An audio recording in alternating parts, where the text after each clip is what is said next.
Alors, bonsoir à tous, heureux de vous retrouver, chers amis, sur YouTube, en ce jeudi 13 août 2026, 21h10, heure du Québec. Merci à ceux qui sont abonnés, ceux qui ne sont pas faits là maintenant. Merci à ceux qui m'envoient des liens, des messages, toujours pertinents, intelligents et très appréciés. Merci à ceux qui vont commenter, dites-moi de vous regarder. Écrasez le petit pouce en l'air et partagez la vidéo, chers amis, complètement hallucinant. Imagine-toi, on est dans un monde vraiment, dans un autre univers.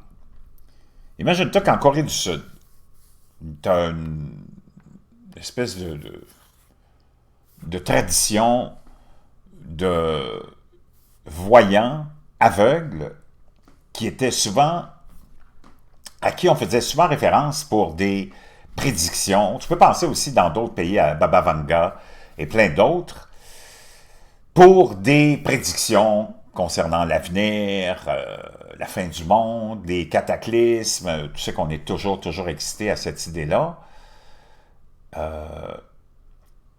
Et d'ailleurs, je te rappellerai qu'on est le 13 août 2026. Je t'avais parlé de cette espèce de théorie virale qui s'était emparée des réseaux sociaux, des plateformes, de cette théorie vraiment non fondée, mais qui ça prend toujours parce que tu as beaucoup de gens qui vivent dans l'attente d'un événement majeur pour se donner du plaisir ou pour justifier le fait qu'ils ne font rien de leur vie, ou je ne sais pas. Les 7 secondes de la disparition de la gravité, c'était supposé être hier, ça. En tout cas, on ne l'a pas vécu ici. S'il y a manqué de gravité quelque part, c'était pas au Québec, ni dans les pays des gens que je connais. Mais là, maintenant, ces voyants aveugles de la Corée du Sud sont en train de voir leur étoile pâlir. C'était publié hier.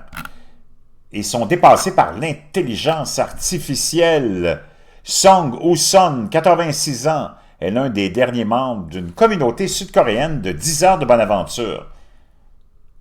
Aveugle, qu'on qualifie de malvoyant.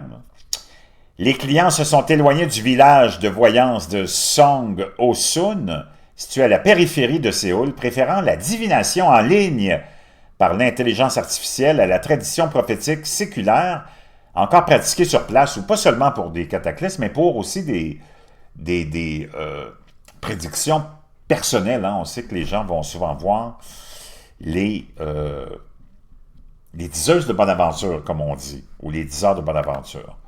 À 86 ans, Song est l'un des derniers membres d'une communauté de praticiens malvoyants qui a attiré des générations de Sud-Coréens en quête de réponses et de conseils surtout. Hein. Naturellement, tu as plein de gens qui vivent.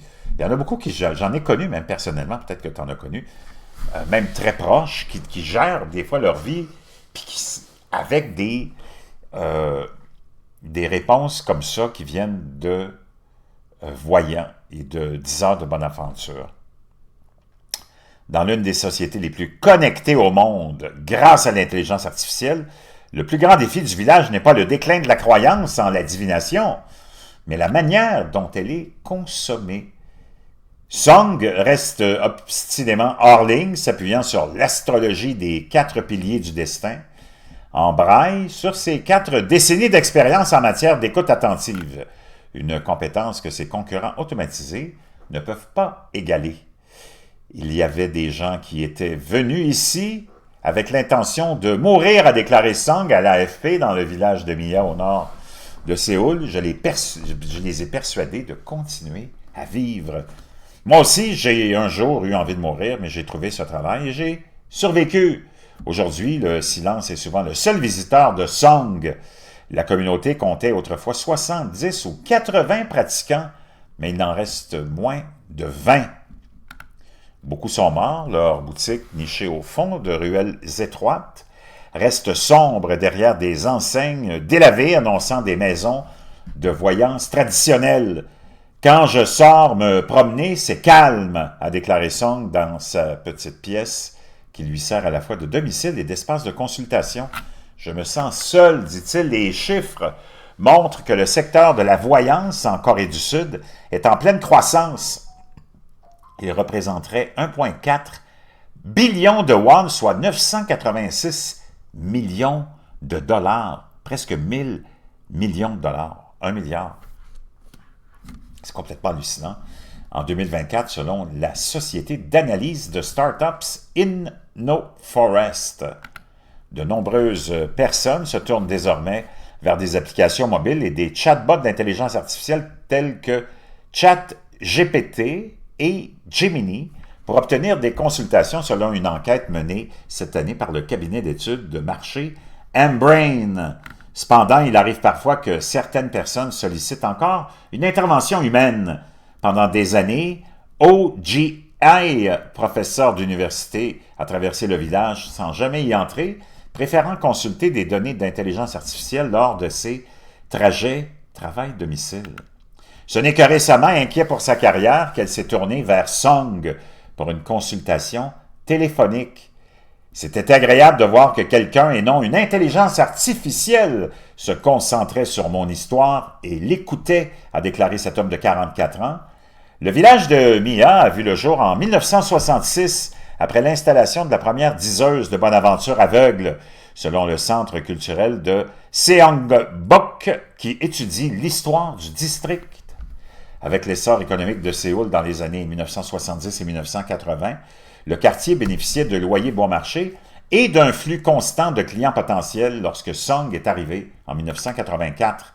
Elle perdit la vue suite à une maladie infantile avant la guerre de Corée et dès l'âge de 11 ans, elle étudiait la divination coréenne, c'est-à-dire la prédiction de l'avenir sur des sujets en fonction de leur date et heure de naissance. Surveillée par des algorithmes, à 16 ans, elle était déjà une professionnelle travaillant dans un secteur où de nombreuses personnes handicapées, en particulier des femmes, ont été historiquement marginalisées en raison de la discrimination. De nos jours, si une personne malvoyante a des dons musicaux, elle peut faire carrière dans la musique, a-t-elle déclaré. Mais à l'époque où j'ai perdu la vue, il n'y avait rien d'autre que ce travail que je pouvais faire.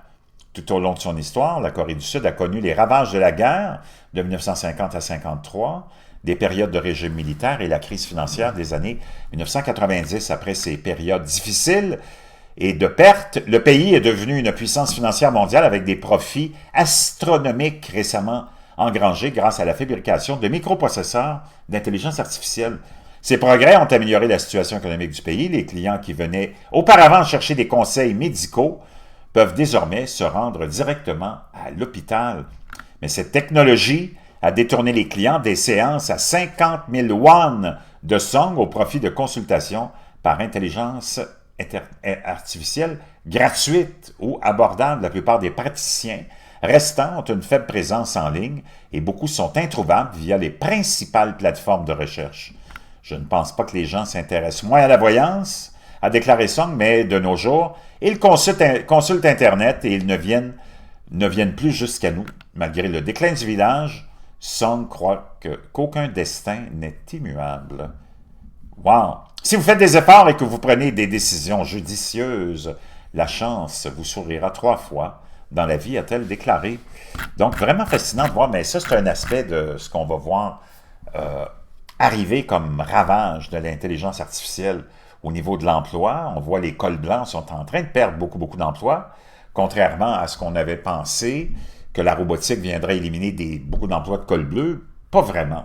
C'est les cols blancs, les professionnels qui sont le plus touchés. Maintenant, tu as des milliers, des dizaines et des centaines de milliers, voire des millions de jeunes, des générations présentes et précédentes, qui se sont fait avoir avec des programmes universitaires d'emploi professionnel, d'études, mais de diplômes et qui te mènent à des emplois professionnels avec des endettements d'étudiants hallucinants, puis des jobs qui n'existent plus, puis si elles existent, sont plus payantes. Donc, c'est ça qui a fait que tu as revu un essor, puis un retour à la base des métiers de la construction, les métiers en général, parce que c'est pas demain matin que tu vas avoir des robots capables d'exécuter des tâches de précision comme un plombier ou un électricien. C'est du délire, ça, là. Les robots sont encore tout empotés.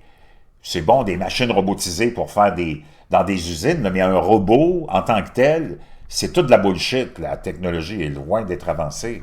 C'est les cols blancs qui se sont fait avoir. Ils ont des dettes jusqu'au cou, puis ils n'ont plus de job. Je veux tes commentaires là-dessus.